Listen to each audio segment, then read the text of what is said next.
Fascist হাসিনাকে টিকিয়ে রাখতে অসীম ক্ষমতা ব্যবহার করেছে বিচার বিভাগ, বললেন আইন উপদেষ্টা।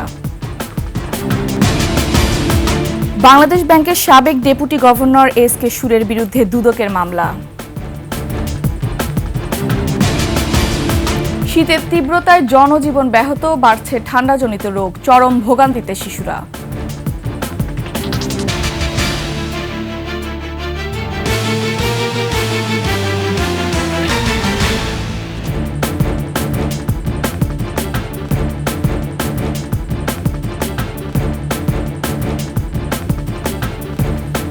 শুনছিলেন সংবাদ শিরোনাম। আমন্ত্রণ ২১শে সংবাদে, সাথে আছি আমি ফারহানা লোপা। দর্শক, ২১শে টেলিভিশনের সংবাদ একসাথে সরাসরি দেখতে পাবেন আমাদের ফেসবুক পেজ www.facebook.com/21shE24 অনলাইনে। এছাড়া সাবস্ক্রাইব করতে পারেন www.youtube.com/@21sheTV চ্যানেলে। উচ্চ আদালতের হাতে অসীম ক্ষমতা থাকলেও তা হাসিনার ফ্যাসিস্ট সরকারকে ক্ষমতায় টিকিয়ে রাখতে ব্যবহার করা হতো বলে মন্তব্য করেছেন আইন উপদেষ্টা ডক্টর আসিফ নজরুল। উচ্চ আদালতের এই ক্ষমতা ব্যবহার করা হয়েছে শেখ হাসিনার ফ্যাসিস্ট শাসনামলকে শক্তিশালী করার জন্য, নির্যাতন যন্ত্রকে আরো নির্মম করার জন্য, সাধারণ মানুষের অধিকার হরণ করার জন্য। আমাদের যে প্রসিডিউরাল লগুলো আছে, এখানে লুপহোলসগুলো অ্যাড্রেস করতে হবে যাতে মামলা এত বিলম্বিত না হয়। আমাদের অল্টারনেটিভ ডিসপিউট রেজলিউশন সিস্টেমটাকে আরো এফিশিয়েন্ট করতে হবে। বাংলাদেশ ব্যাংকের সাবেক ডেপুটি গভর্নর শীতাংশু কুমার সুর চৌধুরী, তার স্ত্রী সুপর্ণা সুর চৌধুরী ও মেয়ে নন্দিতা সুর চৌধুরীর বিরুদ্ধে মামলা করেছে দুর্নীতি দমন কমিশন।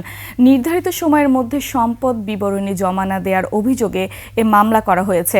এর আগে গত বছরের আগস্টে পরিবারের সব ধরনের লেনদেনের তথ্য চেয়ে ব্যাংক ও আর্থিক প্রতিষ্ঠানে চিঠি দেয় দুদক।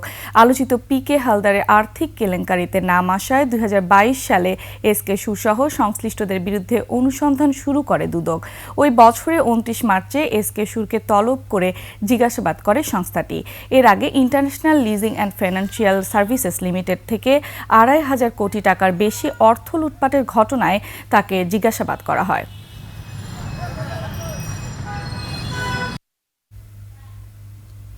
বাংলাদেশের অবকাঠামো প্রকল্প থেকে বিপুল অর্থ আত্মসাতের অভিযোগে শেখ হাসিনার বোনের মেয়ে ও যুক্তরাজ্যের ক্ষমতাসীন লেবার পার্টির মিনিস্টার টিউলিপ সিদ্দিককে জিজ্ঞাসাবাদ করেছেন দেশটির কর্মকর্তারা।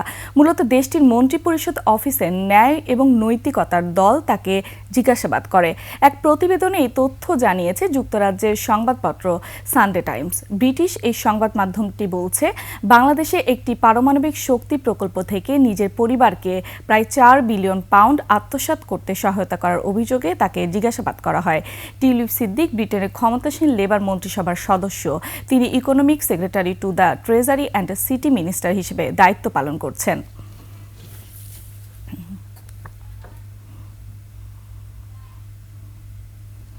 ঘন কুয়াশা আর শীতের তীব্রতায় জুবুথুবু জনজীবন, ভোগান্তিতে নিম্ন আয়ের মানুষ।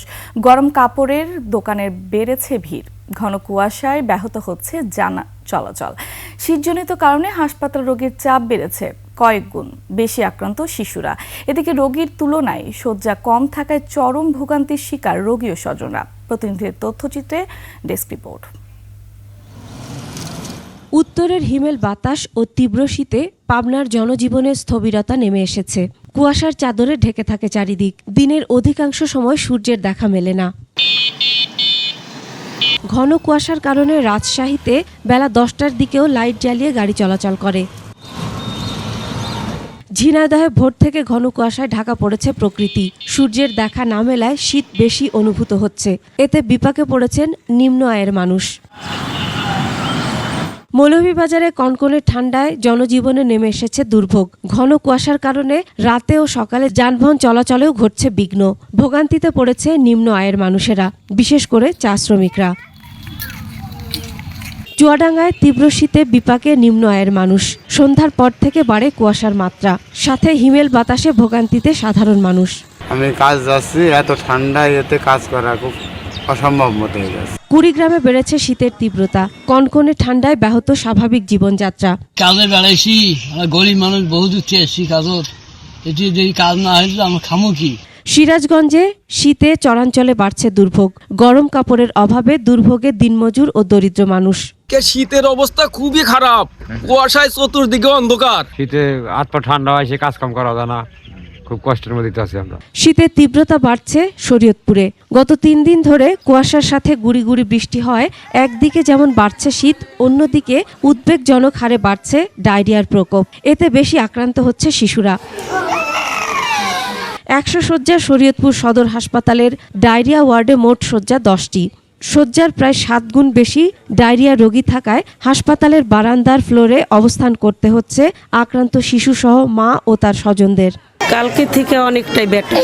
দিন বমি কাছে পরের দিনই আবার পাতলা পায়খানা করা বসে করেন, এরপরে এই জায়গায় নিয়ে এসেছি।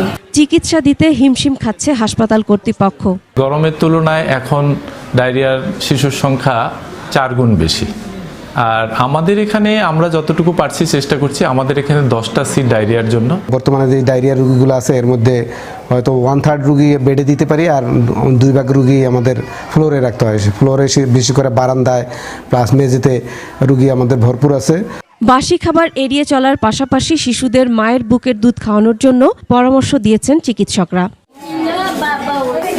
Masum আলিসা, desk report, 21 television. অন্তর্বর্তী সরকারের ভূমি এবং বিমান ও পর্যটন উপদেষ্টা এফ হাসান আরিফের দাফন সম্পন্ন হয়েছে। সকাল 10:30টায় মিরপুর শহীদ বুদ্ধিজীবী কবরস্থানে তাকে দাফন করা হয়। এ সময় পরিবারের সদস্যদের পাশাপাশি উপস্থিত ছিলেন সরকারের উপদেষ্টা, কর্মকর্তা ও কর্মচারীরা। হাসান আরিফের মৃত্যুতে আজ রাষ্ট্রীয় শোক পালন করছে দেশ। উপদেষ্টা হাসান আরিফের রুহের মাগফিরাতের জন্য আজ সব মসজিদে বিশেষ দোয়া অনুষ্ঠিত হবে। পাশাপাশি অন্যান্য ধর্মীয় প্রতিষ্ঠানেও তার আত্মার শান্তির জন্য বিশেষ প্রার্থনার আয়োজন করা হয়েছে। গত শুক্রবার বিকেল 3:10 হৃদরোগে আক্রান্ত হয়ে অন্তর্বর্তী সরকারের উপদেষ্টা ও সাবেক অ্যাটর্নি জেনারেল হাসান আরিফ শেষ নিঃশ্বাস ত্যাগ করেন।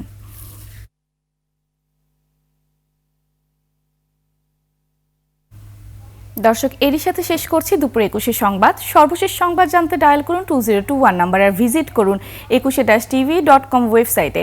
ফেসবুকে ভিজিট করতে পারেন www.facebook.com/2124 অনলাইনে। এছাড়া সাবস্ক্রাইব করতে পারেন www.youtube.com/21etv চ্যানেলে। এতক্ষণ সঙ্গে থাকার জন্য ধন্যবাদ। পরবর্তী সংবাদ দুপুর 2টায় দেখার আমন্ত্রণ রইল। 21-এর সাথেই থাকুন।